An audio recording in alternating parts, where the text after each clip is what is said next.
এরকম কঠিন ভয়ঙ্কর দৃশ্যগুলো যারা তৈরি করলেন, আল্লাহ পাক বলেন এই জুলুমের কারণে ওদের বসবাসের ওই ঘর বাড়ি আমি আজ বিরান জনশূন্য উজাড় গৃহ বানিয়ে দিয়েছি। এর বাস্তব প্রমাণ বাংলাদেশ। আপনি আমার কুষ্টিয়ায় চলেন, হানিফের বাড়ি দেখতে, কি জৌলুসপূর্ণ বাড়ি, কি জাঁকজমকপূর্ণ ঘর, অথচ এখন মনে হচ্ছে জাতীয় টয়লেট। শুধু এইটা না, গত পরশুদিন আমি দিনাজপুরে ছিলাম, ওখানকার যিনি এমপি ছিল, মন্ত্রীও ছিল এক সময়, সেই লোকটার বাড়ি আমাকে দেখাতে নিয়ে গেল। কি অবস্থা, আমার মনে হচ্ছে 8-9 জন মিলে একসাথে টয়লেট করছে। মনে আছে জাতীয় টয়লেট পেয়েছে, অথচ কয়েকদিন আগে ওখানে মানুষ গিয়ে দুর্বিসন্ধি করতো, ষড়যন্ত্র করতো মানবতার বিরুদ্ধে, ইসলামের বিরুদ্ধে, মুসলমানদের বিরুদ্ধে। আপনি মিলাতে পারছেন না। আল্লাহ যেন দেখিয়ে দিচ্ছে এই সেই ঘর, এই সেই, বলেন আপনি ঢাকার ধানমন্ডি যান, এই সেই ঘর। আজকেও পেপারে দেখলাম 4-5 জন একসাথে বসেছে টয়লেট করতে, মানে প্রসাব করছে, মনে হচ্ছে একবার দল বেঁধে চলে গেছে। আমার বাস্তব জীবনের একটা কাহিনী আমি শিক্ষার জন্য বলি। 2016 সালে গিয়েছিলাম হজে। আমি তাওয়াফ করা শেষ করলাম, তখন বেশ ভালোই লাগছিল। হঠাৎ আমি উপরে গিয়ে যেই দাঁড়িয়েছি, দেখে আমার পেটে মারাত্মক ব্যথা। এক পুলিশকে ডাক দিয়ে বললাম, ভাই এতক্ষণ তো ভালোই ছিলাম, এখন আমার পেটে ব্যথা করছে, খুব যন্ত্রণা। পুলিশ আমার দিকে তাকিয়ে ওর ভাষা দিয়ে বলছে, ইয়া হাজি ওর হজ্জাত আয়না বিলা দুকা। ও হাজি, দেশ কোথায়? জি, তুমি বাংলাদেশ। বাংলাদেশ থেকে এসেছি। আমারে বলছে, আপনি এটা কোন জায়গা জানেন না? না তো। বলছে, এটা আবু জেহেলের বাড়ি, আপনি এখনো পায়খানা না করে দাঁড়িয়ে আছেন, তাড়াতাড়ি করেন। হ্যাঁ, সত্যি পায়খানা করে দেখি আমার পেটের ব্যথা ভালো হয়ে গেছে। আল্লাহ আমাকে জানাতে চেয়েছে, হামজা এত টাকা খরচ করে আসলে 6000 কিলোমিটার দূর থেকে, আর এই শয়তানের বাড়ি পায়খানা না করে চলে যাবা, তাড়াতাড়ি করো। আমার তো মনে হচ্ছে ওই দৃশ্যের পরে বাংলাদেশে বহু জালেমের বাড়ি ঘর আল্লাহ জাতীয় টয়লেট বানিয়ে দেবে। দেশের মানুষের পেটে ব্যথা হবে, বিভিন্ন রকমের মান্যত করবে, ওখানে যে পুরা করবে। এক কথা বলে না কেন?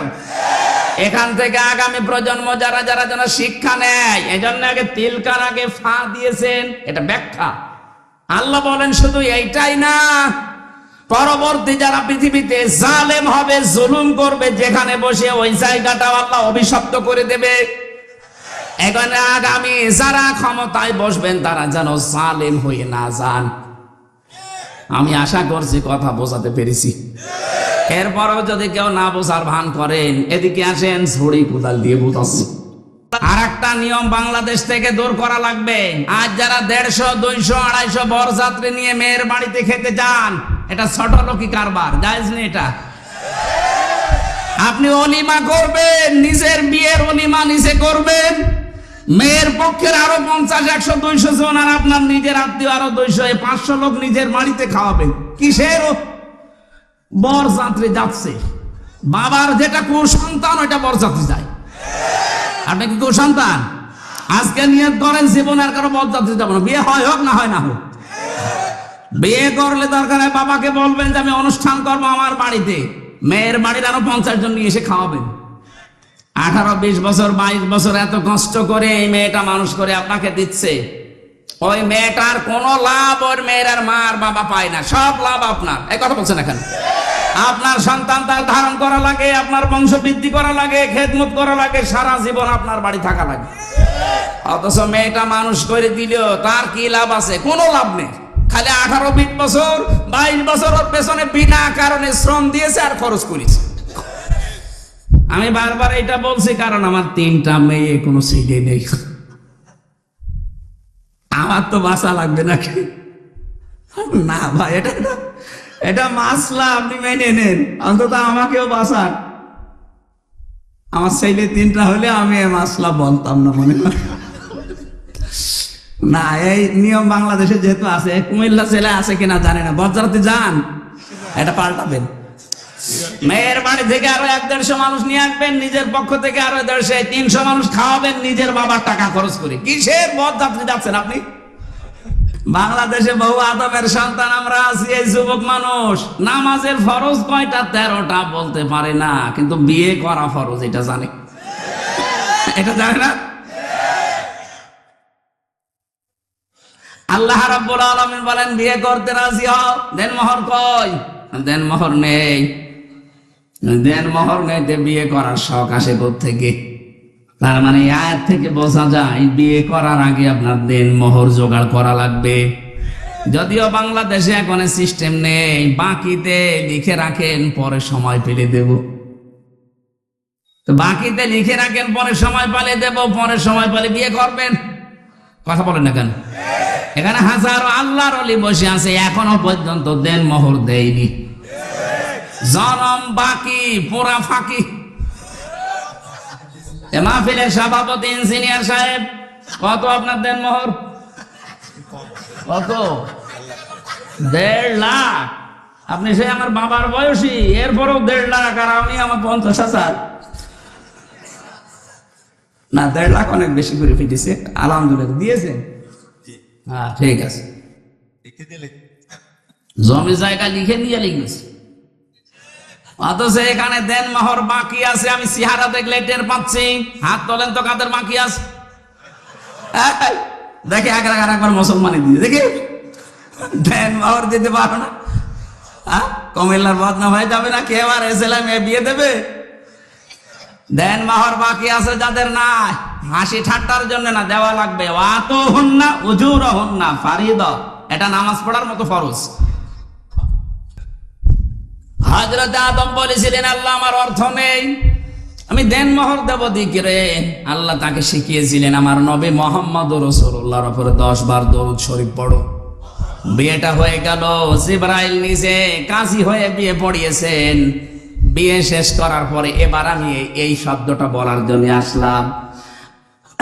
আল্লাহ রাব্বুল আলামিন ডাক দিলেন আদমকে, অকুলনা ইয়া আদাম উসকুন আনতা ওয়া যাওজুকাল জান্নাতা ওয়াকুলা মিনহা রাগাদান হাইসু শি'তুমা। কয়েকটা মাসলা এখান থেকে আসবে, খুব ভালোভাবে শুনবেন। আল্লাহ পাক বলেন আদম বিয়ে হয়ে গেছে, বউ নিয়ে চলে যাও বাড়িতে। জান্নাত হযরতে আদমের বাড়ি আর আমাদের বাবার বাড়ি। কথা বলেন না কেন? জান্নাত হযরতে আদমের বাড়ি আর আমাদের, আরো জোরে বলেন আমাদের। কি পেলেন এখান থেকে?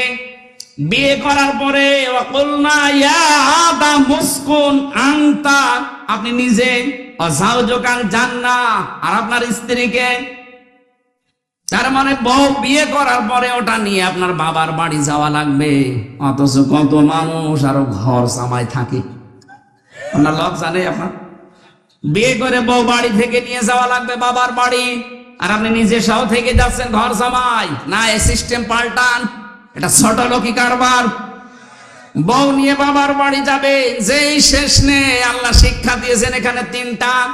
অকুলা, যারা আরবি গ্রামার বোঝে জিজ্ঞাসা করেন, আল্লাহ কিন্তু আনতা অকুলা দিতে পারতেন, একবারেই দিয়ে বসন দিয়েছেন যে নিজের বাড়িতে বউ নিয়ে যাওয়ার পরে নিজে মরণের খাওয়া খাবা, এরপরে বউকে খাওয়াবা না। একবারে কোলা দিয়ে বসন কেন দিলেন? আজ বাংলাদেশে নারী পক্ষ, নারী স্বাধীনতা আন্দোলন, নারী বিপ্লব পরিষদ, নারী মুক্তি পরিষদ, 13টা সংগঠন কাজ করছে মেয়েদের অধিকার আদায়ের জন্য। অথচ আল্লাহ যে অধিকার মেয়েদের দিয়েছে, কিয়ামত পর্যন্ত পৃথিবীর কেউ এই অধিকার দিতে পারবে না। আল্লাহ পাক কি সমতা দিয়েছেন দেখেছেন? কোলা আদম নিজে খাবে, তারপরে বউ খাবে হবে না। যেই পরিমাণ যেই মানের খাবার নিজে খাবে, ওই মানের খাবার স্ত্রীকে খাওয়ানো লাগবে। এমনকি কোন মানুষ যদি ভালোবাসা মহব্বতের নজরে নিজের স্ত্রীকে খাবার খাওয়ায়, প্রতিটা লোকমা সাদগা দেওয়ার মতো সওয়াব হয়। মানুষ খাবার খাওয়ায় নিজের বউ বাদ দিয়ে অন্যের বউকে। ও বলছে ঠিক, তার মানে ও কি করে? কুমিল্লাবাসী, আজ বাংলাদেশে যদি আয়াতটা রাষ্ট্রীয় ভাবে কায়েম থাকতো, আল্লাহর কসম, মেয়েরা যে আন্দোলন গুলো করার জন্য বিভিন্ন ফাঁদে পা দিয়ে আজ বেপরদা হয়ে চালাচ্ছে যে আমাদের অধিকার দেওয়া লাগবে, সমান অধিকার। কিসের সমান অধিকার? আল্লাহ পাক আপনাদের অধিকার আমাদের চাইতে আরো 3 গুণ বেশি দিয়েছেন। কি কথা বললেন আদমকে দেওয়া কোলা, নিজে যা খাবে, নিজে যা পড়বে, ওই পরিমাণ ওই মানের খাবার হওয়া লাগবে। আপনি নিজে খাচ্ছেন বিরিয়ানি, বউকে খাওয়াবেন খিচুড়ি, হবে না, ওই মানের খাবার তাকে দেওয়া লাগবে, নাই তো আপনি কিয়ামতে জালেম হয়ে উঠবেন। এই জন্য তো 2টা 3টা 4টা যাদের বউ, তারা যাতে ইনসাফ করতে না পারে, এই কারণেই তারা জাহান্নামী হয়ে যাবে। আল্লাহ 2টা 3টা 4টা বিয়ের কথা বলেছেন ঠিক, কিন্তু শেষে এসে বলেছেন যদি ইনসাফ করতে না পারো, যদি ভয় হয়, আশঙ্কা হয়, তো 1 বউ নিয়ে সন্তুষ্ট থাকো। 2 নম্বরের আবাদান হাইসো সে তোমার বউ নিয়ে শুধু বাবার বাড়িতে, নিজের বাড়িতে নিয়ে আটক অবস্থায় রাখবা, ঘরের ভেতরে না। ওকে নিয়ে বেড়াতে যাবা, যেখানে ইচ্ছা যাবা, যা ইচ্ছা খাবা। তার মানে বউ নিয়ে বেড়াতে যাওয়া মাঝে মাঝে, এটা আদম নবীর সুন্নাত। এই নির্দেশ কার? আরো জোরে বলেন। কোনদিন নিয়ে গিয়েছেন কোন জায়গায় বেড়াতে? স্ত্রীকে সাজগোজ করার জন্য কোন স্বামী যদি অর্থ ব্যয় করে, নবীজি বলেন ওটা আল্লাহর রাস্তায় দান করা সওয়াব। মেদান সাহেব যদি ওনার স্ত্রীর জন্য প্রতি মাসে 20,000 টাকা করে সাজগোজ করার জন্য কসমেটিক কিনে দেয়, মনে করবেন 20,000 টাকা আমি আল্লাহর রাস্তায় দান করে আসলাম। কোন স্ত্রী তার নিজের স্বামীকে নিজের দিকে আকৃষ্ট করার জন্য যদি সাজগোজ করে আয়নার সামনে বসে বসে যতক্ষণ সাজবে, নফল নামাজের সওয়াব হবে। আজ এই পারিবারিক জীবনে ছোট গুরুত্ব দেয় না মেয়েরা, এই কারণে অধিকাংশ স্বামী পরকীয়া প্রেম করে। এটা আরেকটু জোরে বলতে পারলেন না? আর একটু জোরে বলুন। তার মানে পরকীয়া প্রেম এলাকায় চলছে।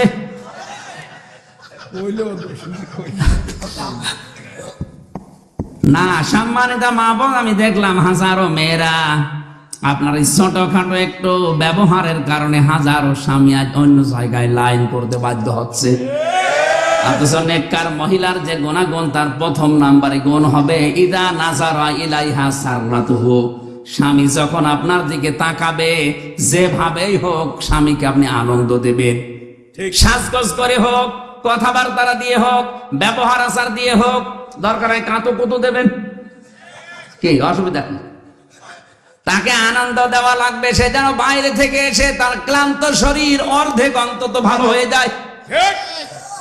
হযরতে খাদিজাতুল কুবরার জন্য আল্লাহ জান্নাতে একটা আলাদা ঘর বানাবেন, যে ঘরের ভেতরে কোনো নয়েজ নেই, কোনো আওয়াজ নেই, কোলাহল মুক্ত।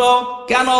কারণ নবীজি বাইরে থেকে যখনই আসতেন, ঘরে প্রবেশ করার পর একটা শান্ত, স্বচ্ছ, নির্মল, একটা নিরাপদ জায়গা তার জন্য হযরতে খাদিজা ব্যবস্থা করে রেখেছিলেন। আল্লাহ এত খুশি হয়েছেন স্বামীর প্রতি আচরণে, খাদিজার জন্য আল্লাহ নিজে একটা ঘর আলাদা বানিয়ে রাখবেন, যেখানে কোনো আওয়াজ থাকবে না। আর স্বামীর জন্য নিজের ঘরটাকে যদি নয়েজ মুক্ত, আওয়াজ মুক্ত রাখতে পারেন, টেনশন মুক্ত, ওই ঘরটার জন্য জান্নাতে আপনার একটা ঘর আল্লাহ আলাদা বানিয়ে দেবেন। 2 নম্বরে কাজ হচ্ছে ইদা গাবা আনহা হাফিজাতুহু। স্বামী যখন বাইরে যাবে, নেককার স্ত্রীর গুণাবলী এইটা, সে তার নিজের ইজ্জত, তার সম্ভ্রম, স্বামীর সম্পদ, স্বামীর সন্তান, এগুলো সে হেফাজত করে রাখবে। অধিকাংশ মেয়েদের ভেতরে গুণগুলো আজ নেই। ওরা নামাজ পড়ে, রোজা রাখে, দান সাদগাও করে, হজও করে এসেছে, অথচ স্বামী বাইরে গেলে মনে হচ্ছে দিন পেয়েছে।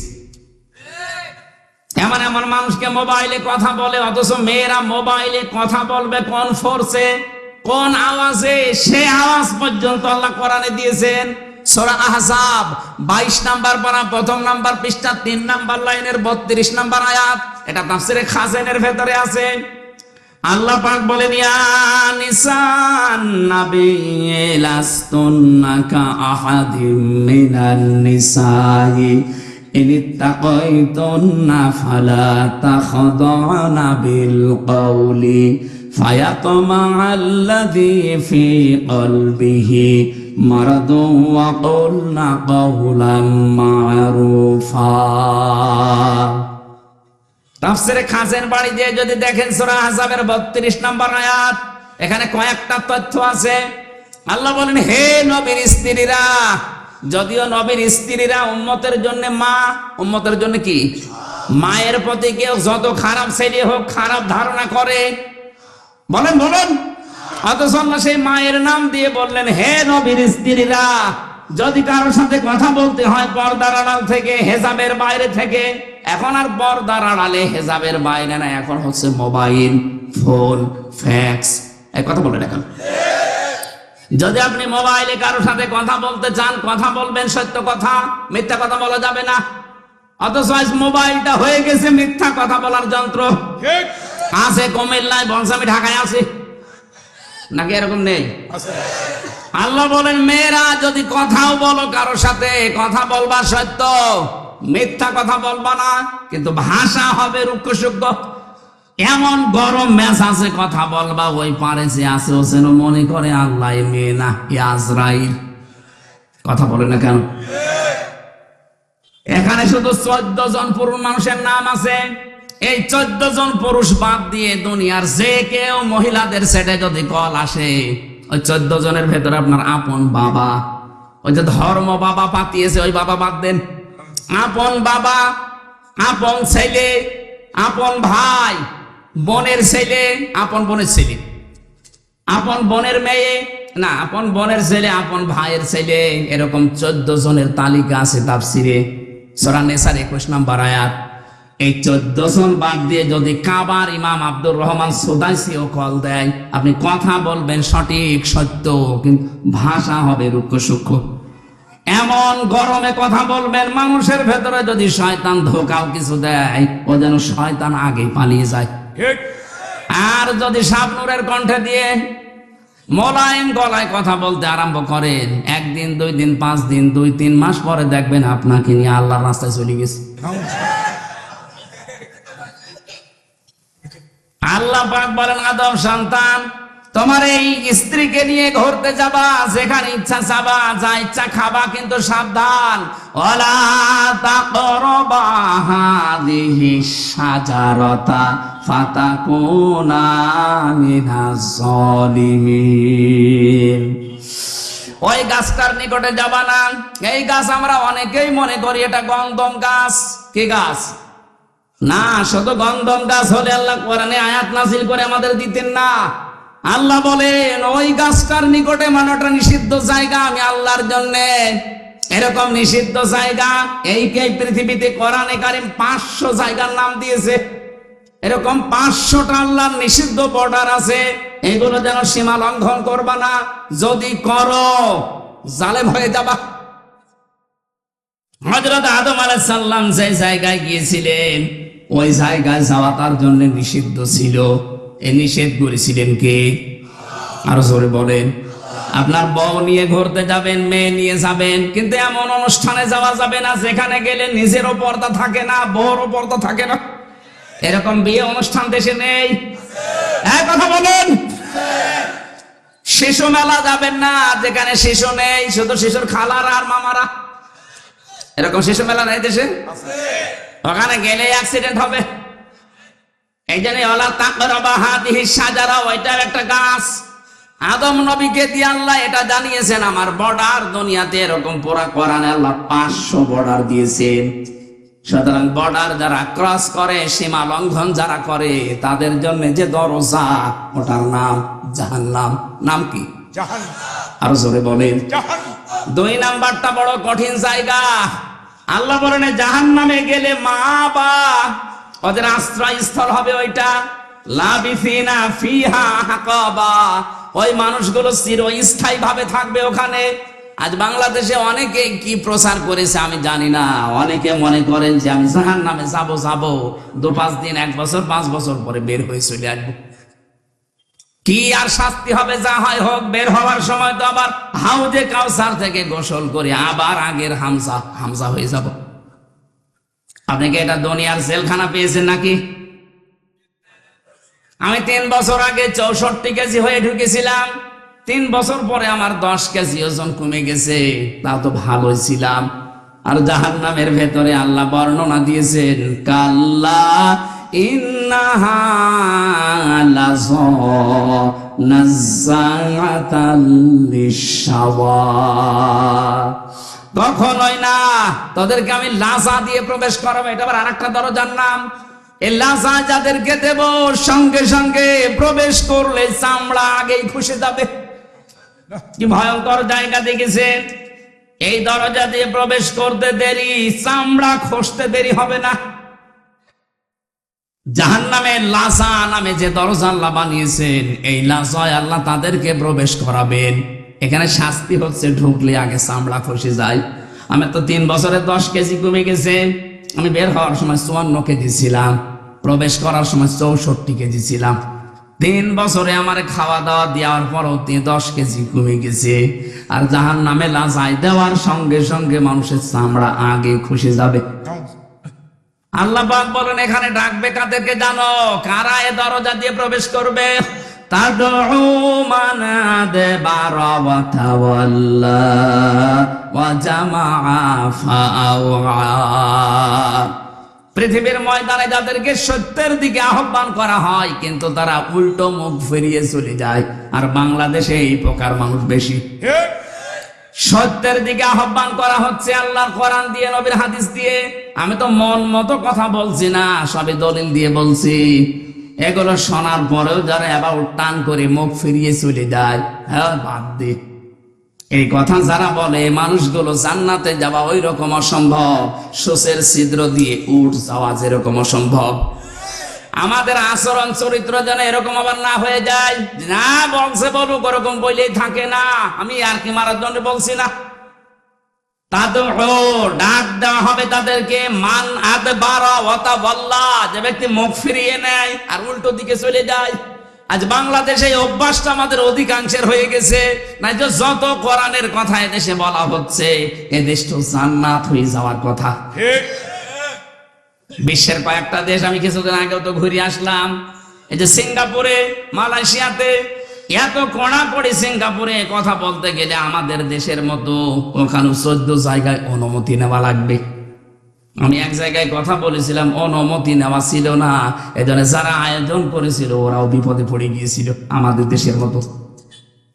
তো ওই দেশে কোরআনের কথা এত ওপেনলি না, সব ঘরের ভেতরে, অডিটোরিয়ামের ভেতরে, মসজিদে, এরকম জায়গা বিশেষ আছে। আর আমাদের দেশে এত উন্মুক্ত থাকার পরেও আমরা দেখতে পাচ্ছি সত্যের দিকে আলেমরা হাত পা ধরতে বাকি আছে। এত দরদ মাখা কণ্ঠ নিয়ে আপনাদের বাঁচাতে চাই, জাতির লোকেরা দেখি না এবার টান করে উল্টা দিকে চলে যাচ্ছে। আপনি কিন্তু জাহান্নামে লাজা, এই দরজা দিয়ে যাওয়ার উপক্রম উপযুক্ত হয়ে গেছেন। 2 নম্বর আচরণ দেখেন তো, জামাআ ফাআওয়া। যারা দুনিয়ায় মাল সম্পদ খালি জমা করে আর শুধু সংরক্ষণের জন্য বিভিন্ন কায়দা কৌশল পথ অবলম্বন করে, এইটাও বাংলাদেশে বেশি। দিনের পরে দিন শুধু সম্পদ জমা করতে আছে। আর কি করে এটা সংরক্ষণ করা যায়? কি করবেন আপনি এটা দিয়ে? এখান থেকে 200 বছর পরে যদি আপনি আবার ফিরে আসেন এই কুমিল্লায়, এই জমজম হোটেলেও যদি আপনি ঢুকতে চান, আল্লাহর কসম 200 বছর পর আসলে এই জমজমে আপনাকে ঢুকতে দেবে না। ঠিক আপনার ছেলের 3 পুরুষের পরে তারা ঠিক এইটা বসবাস করবে। 3 পুরুষের 150 বছর পার হয়ে যাবে, 200 বছরের মাথায় আপনি আসবেন। আপনার ছবিও যদি টাঙানো থাকে, ওই 3 নাম্বার পুরুষ যেটা, সে বলবে না কে আপনি, কিসের মিজান? আপনি যদি থাকতে চান তাহলে মসজিদে গিয়ে থাকেন গা। এই কথা বলে না কেন? আল্লাহ রাব্বুল আলামিন এটা আমাদেরকে 1500 বছর আগে জানিয়েছেন। আমাল হায়াতুদ দুনিয়া ইল্লা মাতাউল গুরুর। দুনিয়ার জীবনটা কিন্তু ধোঁকা। ও আমার বান্দা বান্দিরা, অনেক ভালোবাসি তোমাদেরকে। ধোঁকায় পড়ে যে নিজের আসল পুঁজি নষ্ট করে ফেলো না। সুতরাং আমরা প্রশ্নপত্র হাতে পেয়ে গেছি, এরপরও যদি ফেল করি, আমার মনে হয় আমাদেরকে 5 থেকে 3 নামিয়ে দেওয়া দরকার। আমরা 3 নামতে চাই না, আমরা 4 থেকে 5 থেকে 6-এ উঠতে চাই। যেন দুনিয়ার জীবনটা যেন অন্তত আমরা বুঝি এটা একটা ধোঁকার জায়গা।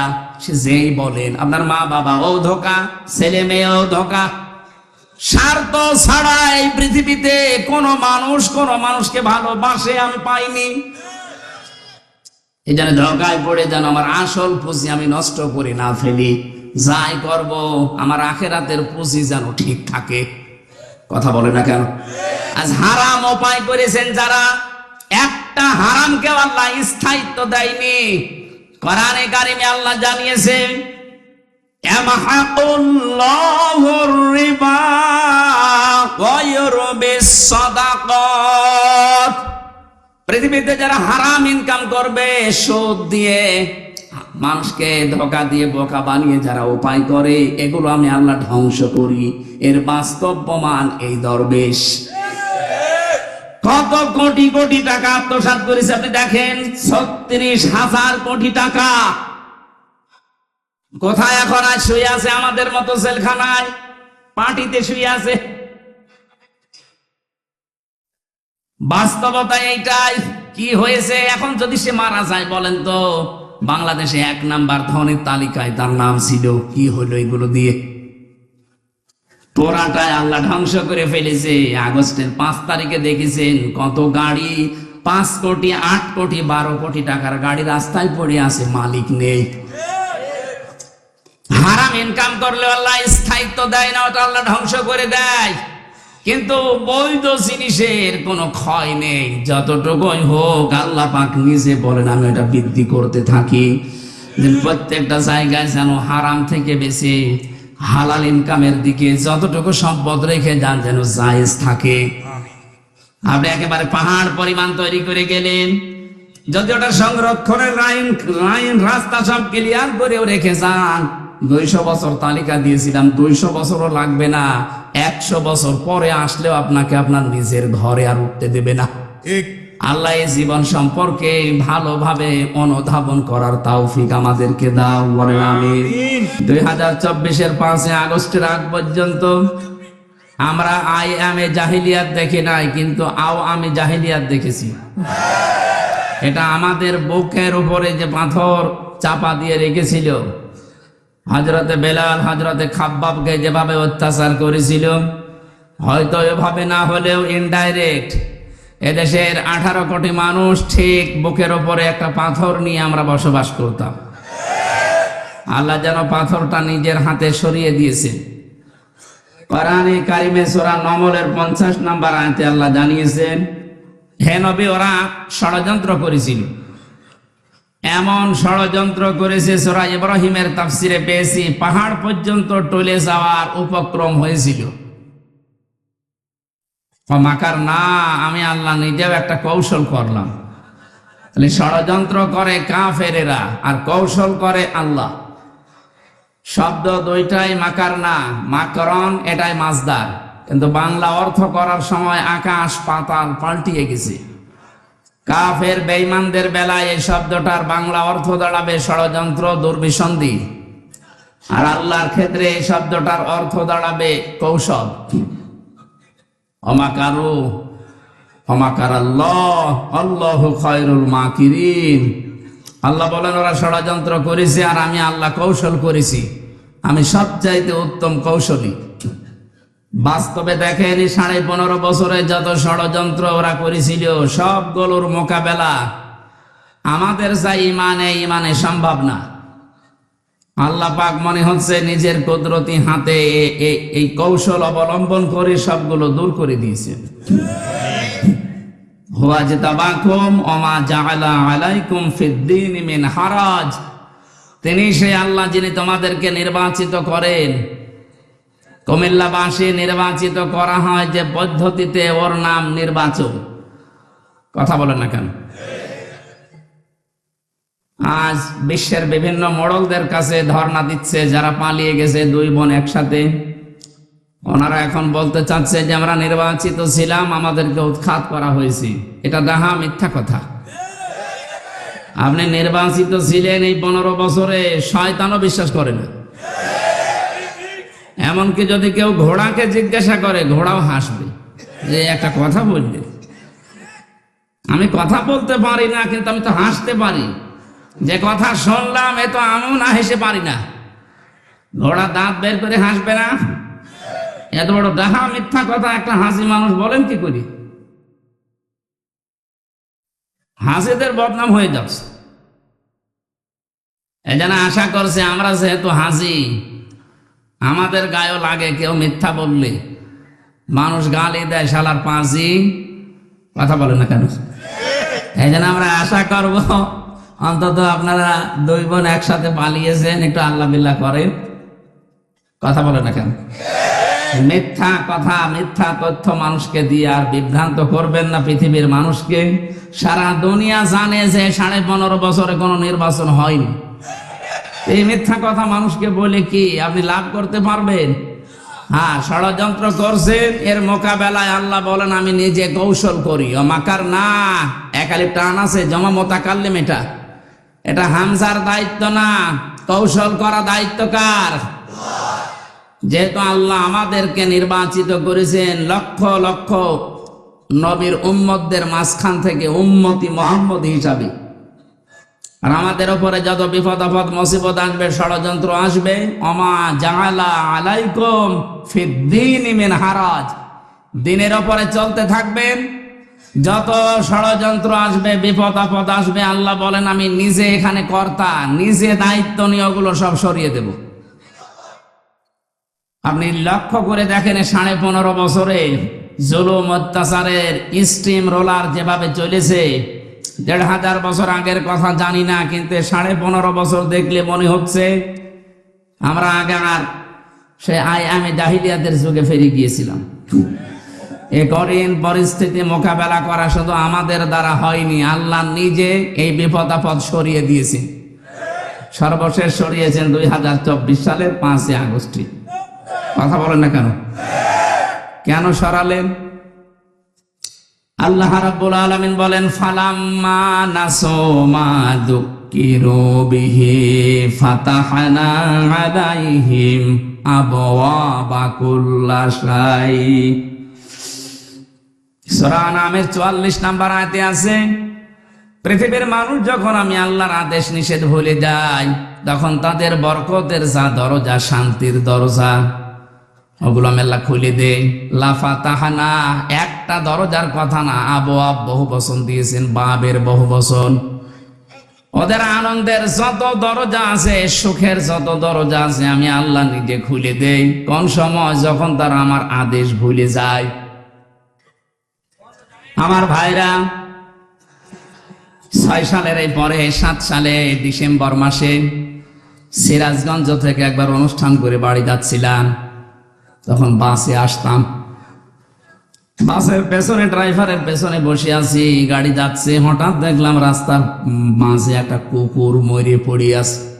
ড্রাইভার কুকুরের উপর দিয়ে না দিয়ে বাম দিয়ে চালিয়ে দিল, গাড়ি ঝাঁকি দিয়েছে। ড্রাইভারকে বললাম আপনি এমন করলেন, এখন তো উল্টিয়ে যেত। ড্রাইভার আমার বলছে দেখছেন একটা কুকুর মরে পড়ে আছে, আমি ডবল করে চাপা দেব, আমার বিবেক নেই। আরে ভাই, এ তো মরা কুকুর, এতে মেরে ফেললে কি আর না মারলে কি, তো মরেই গেছে। ড্রাইভার আমার দিকে ঘুরে বলছে হুজুর আপনি কি আসলেই হুজুর নাকি বান ধরেছেন? আপনি কেমন হুজুর? আপনি দেখেন একটা মরা গরু, মরা কুকুর পড়ে আছে, আমি ডবল করে চাকা চালাবো, আমার বিবেক কি মরে গেছে? পিঠের উপরে থাবা দিয়ে বললাম আপনার নাম কি? সুব্রত। নাম শুনে বুঝলাম ইমান নেই, কিন্তু বিবেক আছে। এক কথা বলছে না, ইমান আছে, নামেই বোঝা যাচ্ছে ইমান নেই। সুব্রত বালা, তার মানে বিবেক আছে। একটা মরা জিনিস, যদিও নিকৃষ্ট জীব কুকুর, তারপরও আপনি মারতে পারলেন না ডবল করে। এই পৃথিবীতে আমরা চোখে দেখা কত বছরে জীবিত মানুষকে পিটিয়ে সাপের মতো মেরে ফেলার পরে দেখলাম তার লাশের ওপরে ড্যান্স দিচ্ছে। এটাকে মানুষ বলা সম্ভব?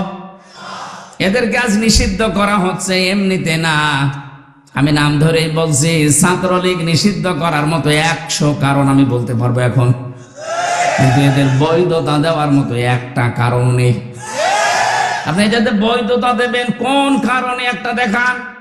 বিশ্বজিৎকে যারা মেরে ফেলতে পারে, একটা হিন্দু মানুষ যে মেরেছিল ওই শাওন, তাদের একজন আমার সাথে জেলে ছিল।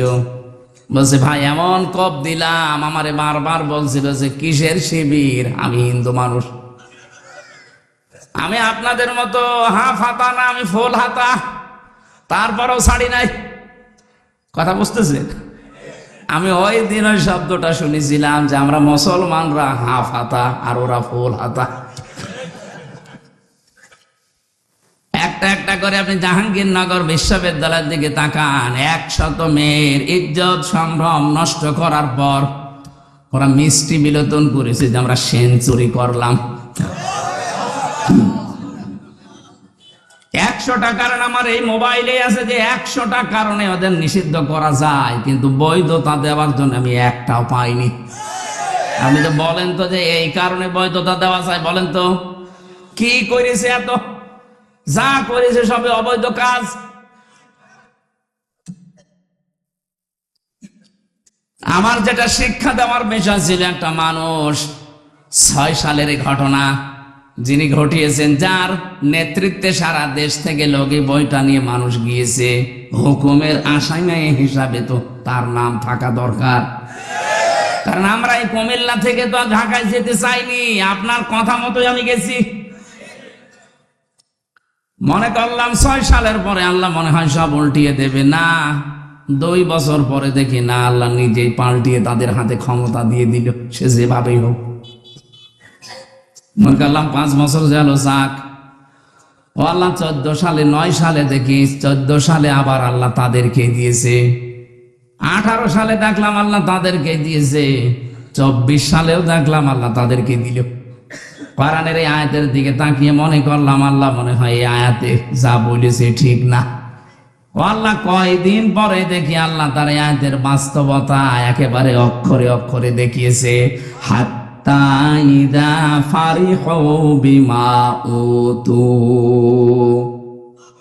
আমি তাদেরকে যে নিয়ামত দিয়েছিলাম, আমার এই দানকৃত ক্ষমতা বলেন, টাকা পয়সা বলেন, পাওয়ার বলেন, প্রভাব প্রতিপত্তি বলেন, যেগুলো নিয়ে তারা শান্তি শান্তি শান্তি অনুভব করত, আমার এই দানকৃত বস্তু নিয়ে যখন তারা আনন্দে আত্মহারা হয়েছিল, ফারিহু বহু বচন আছে, তারা যখন আনন্দে মেতেছিল, আখাযনাহুম বাগতাতান। এখানে যারা আরবি গ্রামার বোঝে জিজ্ঞাসা করেন, আখাযনা এক আলিফ টান আছে, এর ফাইল কর্তা সরাসরি আল্লাহ নিজে, হোম দিয়েছেন। এরপরে আল্লাহ পাক বলেন আমি নিজে তাদেরকে ধরলাম বাগতাতান, আকস্মিক ভাবে, ফাইদা হুম মুবলিসুন, ওরা হতাশ হয়ে গেল, নিরাশ হয়ে গেল। আপনি তাকান আয়াতের দিকে, 1500 বছর আগে নাজিল হওয়া, আমার মনে হচ্ছে 2024 সালের 5 আগস্টে 1:30টার সময় নাজিল হয়েছে। 1:30টার সময় আল্লাহ এমন হঠাৎ করে ধরেছে যে দুপুরে খাবার খাবে তাও সময় পাইনি। এর নাম বাগতাতান, আকস্মিক ভাবে ধরা। এতটুকু আল্লাহ আয়াতটা শেষ করে দেয়নি, পরের শব্দে জানিয়েছেন ফাইদা হুম মুবলিসুন। ও মানুষগুলোর চেহারার দিকে আপনি তাকিয়ে দেখেননি নবী? ওরা হতাশ হয়ে পড়েছে, নিরাশ হয়ে গেছে। যতগুলো জালেম এই 5 তারিখের পরে ধরা পড়ছে, আপনি তাকান, প্রত্যেকের চেহারায় হতাশার ছাপ। এই যে কালা মানিক চেহারা দেখেছিলেন যেদিন ধরা পড়ে, কলার পাতা শুয়েছিল, এমনকি বিসি পর্যন্ত উড়ে গেছে। ওর সংসার করার কাজ শেষ, সংসার করবা।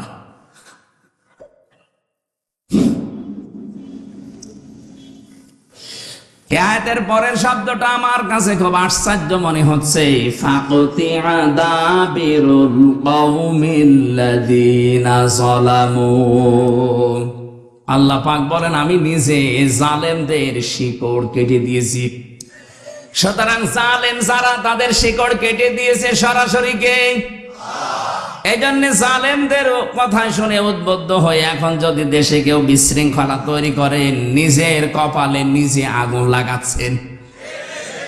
ওদের যদি ক্ষমতায় থাকতো তাহলে পালিয়ে যেত না, যেহেতু ধরেছে সরাসরি আল্লাহ নিজে। ছাত্র জনতা এটা একটা উপলক্ষ। বিএনপির মতো, জামাত ইসলামের মতো এত বড় বড় রাজনৈতিক দল 15.5 বছরে এক চুলও নড়াতে পারে নাই। সেখানে নিরস্ত্র, কিচ্ছু হাতে নেই, খালি হাতে ছাত্র ছাত্রী। আমার মনে হয় আল্লাহ ঠিক আবাবিল পাঠিয়েছিল।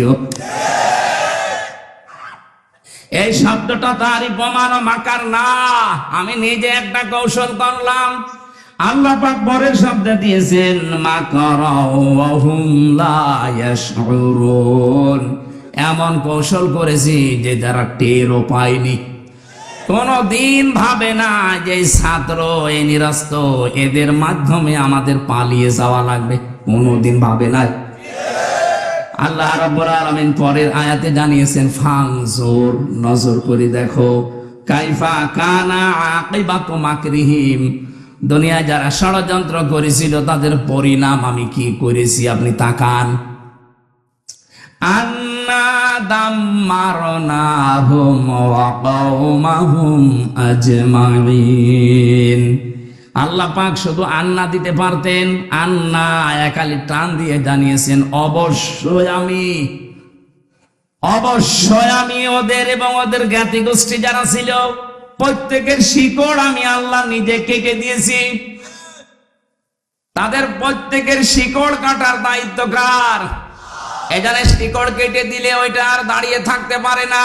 এদেশে জালেমদের ভিত আর নেই, ষড়যন্ত্র যাই করছেন বিভিন্ন ইস্যু নিয়ে একটাও টিকবে না।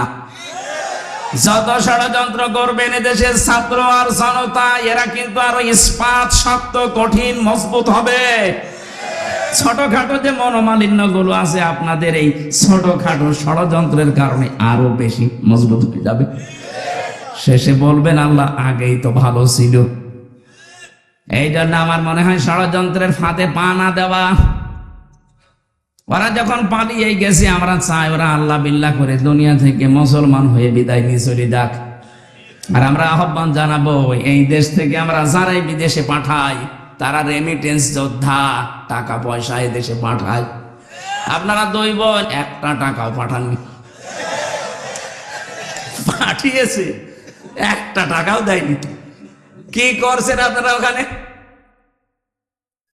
কারো স্বামীর বাড়ি, কারো দুলাভাইয়ের বাড়ি, অন্তত কিছু দেন। যে ঋণের বোঝা দিয়ে গেলেন এই দেশে, এত ঋণ করেছেন আপনারা এই দেশে, এখন যত টাকা পাচার করেছেন এটা এখন শোধ তুলতে এই দেশে যেই জন্ম নেবে তার মাথার উপরে 1 লাখ টাকার উপরে ঋণ। আহ্বান জানাবো, ওখানে বসে বসে ষড়যন্ত্র না করে, গোটি না চাইলে দুই বোন মিলে টাকা পয়সা যেগুলো পাচার হয়েছে পাঠান, আমরা ঋণ পরিশোধ করি। এটা আমরা চাই না, এটা সারা দেশের মানুষই চায়। এজন্য আমি আর নিচে নামলাম না। পরের আয়াতটা শুনলে আপনার আরেকটু ভালো লাগবে, বলবো। আপনি আবার অন্য দিকে নেবেন না, দেখবেন মেলে কিনা।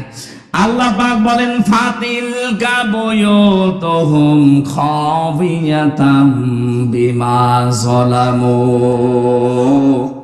ইন্না ফি যালিকা লাআয়াতান লিকাউমি ইয়ালামুন। আল্লাহ ফা দিয়ে আয়াত শুরু করলেন। ফাতিলকা এই সেই ঘর, বাইতুন এক বচন, বুয়ুত বহু বচন, হুম মানে তাদের। আল্লাহ বলেন এই সেই ঘর, এই যে তাকান, এই সেই ঘর। তিনি যেন আঙ্গুলে ভাবে দিয়ে আমাদেরকে দেখাচ্ছেন, হে নবী আপনি দেখতে পান না, এই সেই ঘর। খাবিয়াতান, যেগুলো জনশূন্য করে দিয়েছি, বিমা যালামু, তাদের জুলুমের কারণে। কি জুলুম করেছিল তারা? মাটির নিচে যে আয়না ঘরের কথা বলছিলেন, আমি তো মাত্র 10 দিন ছিলাম, আমি টের পেয়েছি যে মানুষ কত নিকৃষ্ট হতে পারে। ওখানে কত মানুষ 2 বছর, 5 বছর, 8 বছর, 10 বছর, 14 বছর পড়ে আছে, কেউ জানে না। এত বড় বড় নখ হয়ে গেছে, চুল দাড়ি গপ মনে হচ্ছে জঙ্গল থেকে বেরিয়ে আসতেছে। কিছু কিছু মানুষ এই বড় বড় নখ দিয়ে দেওয়ালের সাথে খুশিয়ে খুশিয়ে লিখে রেখেছে যে ভাই যদি বাইরে যেতে পারেন তবে নাম্বারে একটু বলবেন যে আমি বেশি আছি। টের পাচ্ছেন? 10 দিনে আমার জীবন অতিষ্ঠ হয়ে গেছে, আমার মাজা এখনো পর্যন্ত ব্যথা। মুফতি ফখরুল ইসলাম আমার সাথে ছিলেন, উনি বলছিলেন হামজা ভাই আপনার সাথে কি করে জানি না, তবে আমার এই পায়ের ভেতর দিয়ে হাত দিয়েছে এইভাবে, পায়ের ভেতরে হাত দিয়ে সামনে যে লোহার ব্যারিকেড দেওয়া ওর সাথে আটকে হ্যান্ডকাপ দিয়ে লাগিয়ে দিয়েছে। 2 মিনিট 5 মিনিট না, বছরের পরে বছর 1.5-2 মিনিট সময় দিল টয়লেট করার জন্য। সকালে কয়েকটা পচা ছোলা দিয়েছে তো দেখতাম, দুপুর বেলা দিয়েছে যা খাবার মনে আছে কেউ মাখিয়ে দিয়েছে, পারলে খান না বলে রোজা রাখেন। মাঝে মাঝে ভাবতাম আল্লাহ যারা দায়িত্বে এখানে আছে এরা বাইরে যে সংসার করে কি করে, এদের তো মা বাবা স্ত্রী সন্তান আছে, এদের তো বন্ধু বান্ধব আছে, বাইরে যে এরা মিলামিশা করে কি করে। অবশ্যই এরা লাল পানি খায় অথবা ওরা ঘুমের বড়ি খায়, তাছাড়া স্বাভাবিকভাবে জীবন এই দৃশ্য দেখে যাওয়ার পরে ওদের বাইরে যে সংসার করা সম্ভব না। এত বড় জুলুম যেখানে করেছিলেন, বিভিন্ন নেতাদের বাড়িতে শুনতাম টর্চার সেল আছে, আবরার ফাহাদকে পিটিয়ে মারার মতো জায়গা বানিয়ে রেখেছে। এরকম কঠিন ভয়ঙ্কর দৃশ্যগুলো যারা তৈরি করলেন, আল্লাহ পাক বলেন এই জুলুমের কারণে ওদের বসবাসের ওই ঘর বাড়ি আমি আজ বিরান জনশূন্য উজাড় গৃহ বানিয়ে দিয়েছি। এর বাস্তব প্রমাণ বাংলাদেশ। আপনি আমার কুষ্টিয়ায় চলেন হানিফের বাড়ি দেখতে, কি জৌলুসপূর্ণ বাড়ি, কি জাঁকজমকপূর্ণ ঘর, অথচ এখন মনে হচ্ছে জাতীয় টয়লেট। শুধু এইটা না, গত পরশুদিন আমি দিনাজপুরে ছিলাম, ওখানকার যিনি এমপি ছিল, মন্ত্রীও ছিল এক সময়, সেই লোকটার বাড়ি আমাকে দেখাতে নিয়ে গেল। কি অবস্থা, আমার মনে হচ্ছে 8-9 জন মিলে একসাথে টয়লেট করছে, মনে আছে জাতীয় টয়লেট পেয়েছে। অথচ কয়েকদিন আগে ওখানে মানুষ গিয়ে দুর্বিসন্ধি করতো, ষড়যন্ত্র করতো মানবতার বিরুদ্ধে, ইসলামের বিরুদ্ধে, মুসলমানদের বিরুদ্ধে। আপনি মিলাতে পারছেন না, আল্লাহ যেন দেখিয়ে দিচ্ছে এই সেই ঘর, এই সেই, বলেন আপনি ঢাকার ধানমন্ডি যান, এই সেই ঘর। আজকেও পেপারে দেখলাম 4-5 জন একসাথে বসেছে টয়লেট করতে, মানে পোশাক করছে, মনে হচ্ছে একবার দল বেঁধে চলে গেছে। আমার বাস্তব জীবনের একটা কাহিনী আমি শিক্ষার জন্য বলি। 2016 সালে গিয়েছিলাম হজে। আমি তাওয়াফ করা শেষ করলাম, তখন বেশ ভালোই লাগছিল। হঠাৎ আমি উপরে গিয়ে যেই দাঁড়িয়েছি দেখি আমার পেটে মারাত্মক ব্যথা। এক পুলিশকে ডাক দিয়ে বললাম, ভাই এতক্ষণ তো ভালোই ছিলাম, এখন আমার পেটে ব্যথা করছে, খুব যন্ত্রণা। পুলিশ আমার দিকে তাকিয়ে ওর ভাষা দিয়ে বলছে, ইয়া হাজি ওর হজ্জাত আয়না বিলা দুকা। ও হাজি, দেশ কোথায়? জি তুমি বাংলাদেশ। বাংলাদেশ থেকে এসেছি। আমারে বলছে, আপনি এটা কোন জায়গা জানেন না? না তো। বলছে, এটা আবু জেহেলের বাড়ি, আপনি এখনো পায়খানা না করে দাঁড়িয়ে আছেন, তাড়াতাড়ি করেন। হ্যাঁ সত্যি পায়খানা করে দেখি আমার পেটের ব্যথা ভালো হয়ে গেছে। আল্লাহ আমাকে জানাতে চেয়েছে, হামজা এত টাকা খরচ করে আসলে 6000 কিলোমিটার দূর থেকে, আর এই শয়তানের বাড়ি পায়খানা না করে চলে যাবা, তাড়াতাড়ি করো। আমার তো মনে হচ্ছে ওই দৃশ্যের পরে বাংলাদেশে বহু জালেমের বাড়ি ঘর আল্লাহ জাতীয় টয়লেট বানিয়ে দেবে। দেশের মানুষের পেটে ব্যথা হবে, বিভিন্ন রকমের মান্যত করবে, ওখানে যে পুরা করবে। এক কথা বলে না কেন? এখান থেকে আগামী প্রজন্ম যারা যারা যেন শিক্ষা নেয়, এজন্য আগে তিলকার আগে ফা দিয়েছেন, এটা ব্যাখ্যা। আল্লাহ বলেন শুধু এইটাই না, পরবর্তী যারা পৃথিবীতে জালেম হবে, জুলুম করবে, যেখানে বসে ওই জায়গাটা আল্লাহ অভিশপ্ত করে দেবে। এখানে আগামী যারা ক্ষমতায় বসবেন তারা যেন জালেম হয়ে না যান। আমি আশা করছি কথা বোঝাতে পেরেছি। এরপরেও যদি কেউ না বোঝার ভান করেন, এদিকে আসেন, ছড়ি কোদাল দিয়ে বোঝাচ্ছি। এটা আমি আয়াত খেলা করার জন্য পড়ি নাই। আগামীতে যারা চেয়ারে বসবেন তারা যেন জালেম হয়ে না যান, শিক্ষা নেবেন। 5 বছর হয়তো জুলুম করবেন, জনতা কিন্তু জেগে উঠবে। একবার যখন আবু সাইদের মতো জীবন দিয়া শিখা ফেলেছে, এদেরকে আর দাবানো যাবে না। এক আবু সাইদের কারণে লক্ষ লক্ষ আবু সাইদ আজ বাংলার বিভিন্ন জায়গায় দাঁড় হয়ে গেছে। ষড়যন্ত্র যদি না থামে, এরাও কিন্তু জীবন দিতে প্রস্তুত। এই জন্য যেই ফাঁদে পা দিয়েছেন থামেন। ইসকনের নাম নিয়ে হোক আর বিভিন্ন নামে আজ যেগুলো চালাচ্ছেন, যেখানে আছেন ওখানে থামবেন। এটা কিন্তু ইন্ডিয়া না, এটা এখনো বাংলাদেশ। এদের হয়তো আর কিছু নেই, যতটুকু ইমান আছে ইমানের সামনে দাঁড়ানোর ক্ষমতা এখনো কারো নেই। কথা বলেন ঠিক কিনা? আমরা আর কিছু না মানি, অন্তত এটা বিশ্বাস করি যে আল্লাহ একজন আছে। কথা বলেন না কেন? আমার মনে হয় শুধু আমরা না, এদেশে আমরা যারাই বাস করি অন্য ধর্ম অনুসরণ করতে পারে, কিন্তু উপরওয়ালা একজন আছে এই কথা তারাও বলে। কথা বলেন। আপনি পিনাকি ভট্টাচার্যের দিকে তাকান, আমার মনে হয় যে ওর 100টা কথা বললে 90টা আল্লাহর নামে বলে, অথচ নাম দেখেছেন, ধর্ম দেখেছেন পিনাকি ভট্টাচার্য, হিন্দু মানুষ। আপনি গয়েশ্বর বাবুর কাছে যান, 14টা কথা বললে আমার মনে হয় 10টায় আল্লাহর নামে বলে। সবাই এই পৃথিবীতে যারাই আছে, বিশেষ করে এই বাংলাদেশে, এরা সবাই বিশ্বাস করে আল্লাহ একজন আছে, উপরওয়ালা একজন আছে। কারণ বিপদে পড়লে আমরা দেখি দলমত থাকে না, সবাই তখন ডাকে কাকে? আমি ছোটবেলায় বরিশালে পড়তাম, ওই সময় ব্রিজ ছিল না, নৌকায় যাওয়া লাগতো। লঞ্চে ট্রলারে নৌকায় যখন যাচ্ছি, হঠাৎ দেখি ঝড় উঠেছে নৌকায়, টলাটলি করে নৌকা। আমরা যারা মুসলমান আছি বলছি লা ইলাহা ইল্লাল্লাহ।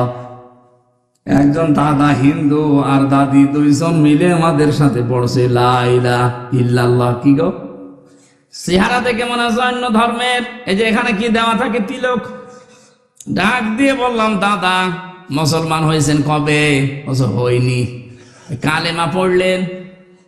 যে ঝড় উঠেছে ও কালী দুর্গার কাজ না, আল্লাহ লাগবে। বিপদে পড়লে সবাই ডাকে কাকে? আমরা আজকে শিক্ষা নিয়ে যাওয়া লাগবে। আল্লাহ পাক যদি জালেমদের বাড়ি ঘর জনশূন্য করে দিয়ে টয়লেট বানিয়ে দিতে পারে মাত্র 3 মাসের ব্যবধানে, 3 বছর যেতে দিন, ওই জায়গাতে মানুষ ঘৃণা করেও যাবে না। কারণ জায়গাটা আল্লাহ অভিশপ্ত করে দেয়। যেখানে বসে জালেমরা জুলুমের দুর্বিসন্ধি করে, ওই জায়গাটা আল্লাহ পৃথিবীর মানুষের কাছে ঘৃণিত, নিন্দিত, অভিশপ্ত করে দেয়। আমরা যারা সামনে কোনদিন যদি চেয়ারে কেউ যেতে পারি, আমরা আর যাই করি যেন জনগণের সাথে জুলুম না করি। আল্লাহ এটা আমাদের বোঝার মতো তৌফিক দান করো, বলেন আমিন। দরুদ আর সালাম পড়ছি মুহাম্মদ রাসূলুল্লাহ সাল্লাল্লাহু আলাইহি ওয়াসাল্লামের প্রতি। যারা আনিত আদর্শ পেয়ে আমরা খুশি না বেজার? বলেন বলেন।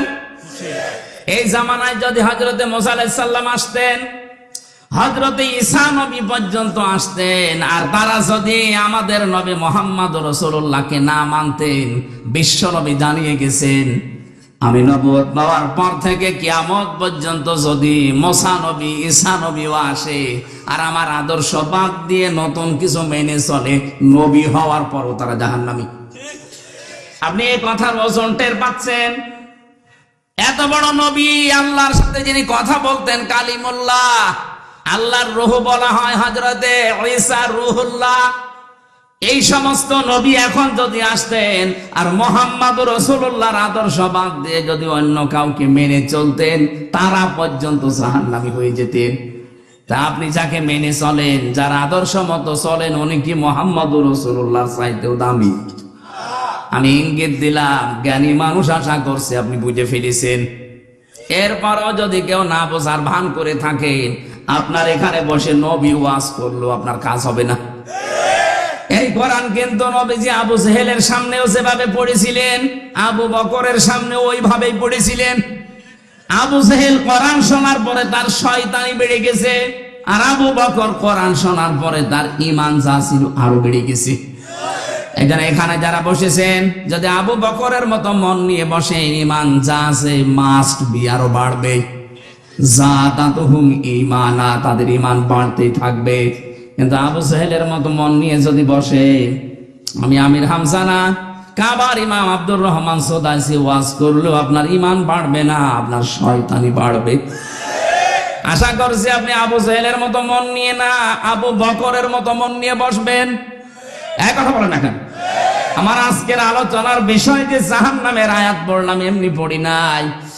পৃথিবীতে যে সেই ধরনের অপরাধ করবে আল্লাহ পাক তাকে ওই জাহান্নামের দরজা দিয়ে প্রবেশ করাবে।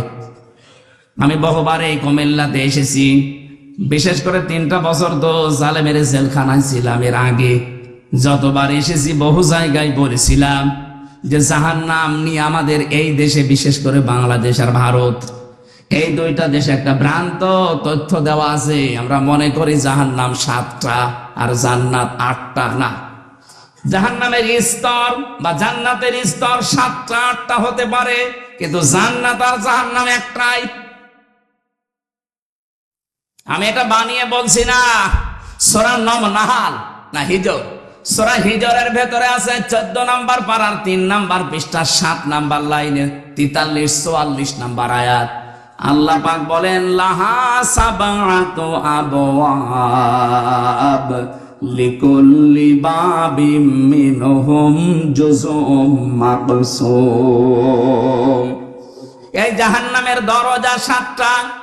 যে যে ধরনের অপরাধ করবে আল্লাহ তাকে দিয়ে সেই দরজা দিয়ে প্রবেশ করিয়ে শাস্তি দেবে। তাহলে জাহান্নাম কয়টা? এই যে প্রাইমারি স্কুল দেখেন, স্কুল তো একটা, ক্লাসরুম 5টা। যে যেই ক্লাসে পড়ে সেই দরজা দিয়ে সে প্রবেশ করে। আপনি ক্লাস 5-এ পড়েন, আপনি 4-এর ক্লাসে এসে বসে থাকবেন, আপনার কোনো লাভ আছে? ক্লাস 2-তে পড়েও কোনোদিন ক্লাস 5-এ যে বসে থাকলে লাভ আছে? না, আপনাকে বসতেও দেবে না, ওখানে ক্লাস করতেও দেবে না। কারণ যে ক্লাসে পড়েন ওই দরজা দিয়ে প্রবেশ করে ওই জায়গায় বসেন। জাহান্নাম একটা, তার স্তর আল্লাহ বানিয়েছেন 7টা। আমরা জানি জান্নাত 8টা স্তর বানিয়েছেন, আমরা মনে করি 8টা। না, আল্লাহ পাক জান্নাতের স্তর বানিয়েছেন 100টার উপরে। এই কোরআনে আছে, সবগুলো আমরা জানি না, আমরা মাত্র 8টা জানি। আর জাহান্নাম 7টা না, জাহান্নামও 100টার উপরে স্তর আছে, আমরা 7টা বেশি জানি। যে যে ধরনের অপরাধ করবে আল্লাহ পাক বলেন তাকে ওই দরজা দিয়ে প্রবেশ করি আমি আল্লাহ শাস্তি দেব। কারণ জাহান্নাম এটা একটা ফাঁদ। এটা কি?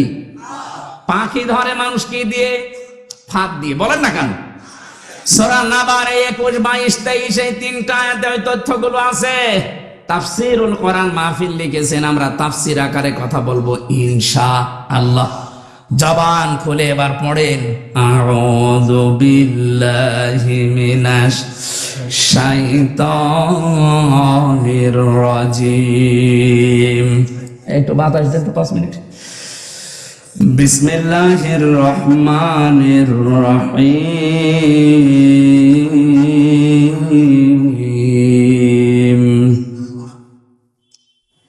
ইন্না জাহান্নামা কানাত মিরসাদা লিত্তাগিনা মাআবা লাবিসিনা ফিহা আহকাবা। সাদাকাল্লাহুল আযীম। সূরা নাবা। নাবা মানে আপনারা ঘুমাচ্ছেন, এটা ক্লাস চলছে, 1 ঘন্টার ক্লাস চলছে। ছাত্রের মতো জবাব দেবেন। 1 2 ছেলে মেয়েরা যেখানে জবাব দেয় কি করে? জি বলে এইভাবে বলবো। যদি বলতে না পারেন যে ক্লাসে আছেন, আপনাকে কিন্তু নামিয়ে দেওয়া হবে। এক ছেলে যে কাঁদছিল বাবার কাছে, আব্বা কি হয়েছে? রেজাল্ট দিয়েছে। রেজাল্ট দিয়েছে, কাঁদিস কেন? ফেল করেছিস? কথা বলছে না। যেই থাপ্পড় দিয়েছে বলছে আব্বা ফেল করলে তো একটা কথা ছিল, ছিলাম 5-এ নামিয়ে দিয়েছে 3-তে। কি ছাত্র দেখে, আর পরীক্ষা কি দিয়া দিয়েছে। ফেল করলে তো অন্তত ক্লাসে থাকতে পারতাম। এমন পরীক্ষা দিয়েছি স্যাররা রাগ করে আমার 2-3 নামিয়ে দিয়েছে। এখনো 5 পড়তে আমার 3 বছর লাগবে। এখানে যারা ক্লাস করছেন আজকে জবাব দেবেন একেবারে 5-এর মতো, যেন অন্তত 6-এ ওঠা যায়। এক কথা বলে না কেন? হ্যাঁ, এইভাবে জবাব দেবেন। আজকের আলোচনাটা গুরুত্বপূর্ণ এই জন্যে, পৃথিবীতে আমরা যে যেই ধরনের কাজে আছি, অপরাধে আছি, আমলে আছি, এইটা দিয়ে আল্লাহ জাহান্নামের ওই দরজা প্রস্তুত করে রাখবে। কারণ এটা একটা ফাঁদ আমাদেরকে ধরার জন্য আল্লাহ বানিয়েছেন। আমরা এখন নিজেরাই চিন্তা করব যে আমাদের জীবনের দিকে একটু তাকাই, আসলে আমি কোন দরজা দিয়ে প্রবেশ করার মতো উপযুক্ত হলাম। যদি হয়ে থাকে তাহলে এই মুহূর্তে রাস্তা বাদ দিয়ে জান্নাতের 100টা স্তর আছে, যে কোনো একটা রাস্তায় আমি দৌড়াবো। কথা বলেন না কেন? আশা করছি আপনি বুঝবেন যদি স্থির থাকেন। আল্লাহ বলেন অবশ্যই জাহান্নাম কানাত মিরসাদা, এটা একটা ফাঁদ, এটা আমি বানিয়েছি। কেন এ ফাঁদ বানালাম? কাদের জন্য? লিত্তাগিনা মাবা, 1 নম্বরে যারা দুনিয়ায় সীমা লঙ্ঘন করে, 2 নম্বরে এই পৃথিবীর ময়দানে লাবিসিনা ফিহা আহকাবা। প্রথম নাম্বার কারণটা আমরা শেষ করি আগে। সীমা লঙ্ঘন দুনিয়া যারা করবে তাদের স্থায়ী এবং কোনদিন তারা এখান থেকে আর বের হবে না, এইটাই তাদের জায়গা। তাহলে প্রথম নম্বরে জাহান্নামে, এই যে একটা নাম, এটা যে দরজাগুলোর নাম বলছে, জাহান্নাম একটা, লাজা একটা, হতমা একটা, হাবিয়া একটা, সাগীর একটা, সাকার একটা, এরকম 7টা দরজা, মেন দরজা আছে, আর ছোটখাটো দরজা 100টার উপরে। এর প্রথমটায় ভয়ঙ্কর একটা নাম, জাহান্নাম। নাম কি বলেন? বলেন। একটা দরজার নাম মনে করেন এটা ক্লাস 5-এর দরজা, এখান দিয়ে আল্লাহ প্রবেশ করাবে। প্রথম নাম্বারে তাদেরকে প্রবেশ করাচ্ছে দুনিয়াতে যারা সীমা লঙ্ঘন করেছেন। সীমা লঙ্ঘন কি? সেই দুনিয়া তৈরির পর থেকে আল্লাহ এটা আমাদেরকে আগে জানিয়েছেন, আমাদের আদি পিতা আদমের মাধ্যমে।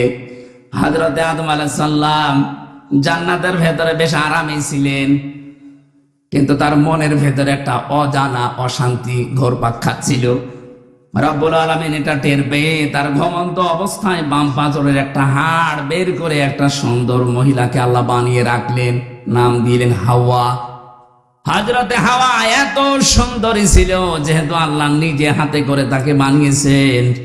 আল্লাহ পাক বলেন লাকাদ খালাকনাল ইনসানা ফি আহসানি তাকওয়িম, মানুষের এই চেহারাকে আমি আল্লাহ এত সুন্দর করে বানিয়েছি। তাফসিরে আয়াতের তাফসির পড়তে গিয়ে দেখলাম পৃথিবীর জমিনে যত নারী আল্লাহ পাঠিয়েছেন, 4 জন নারীকে আল্লাহ সব চাইতে সুন্দর বানিয়েছিলেন।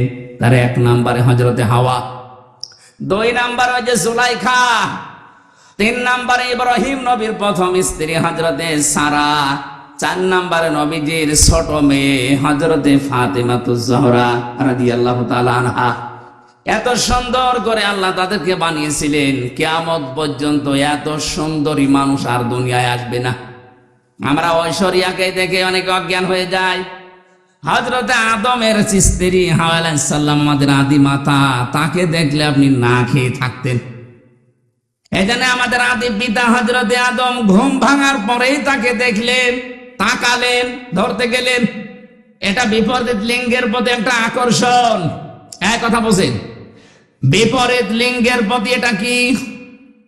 আরো জোরে বলেন। এটা তৈরি করে দিয়েছে কে?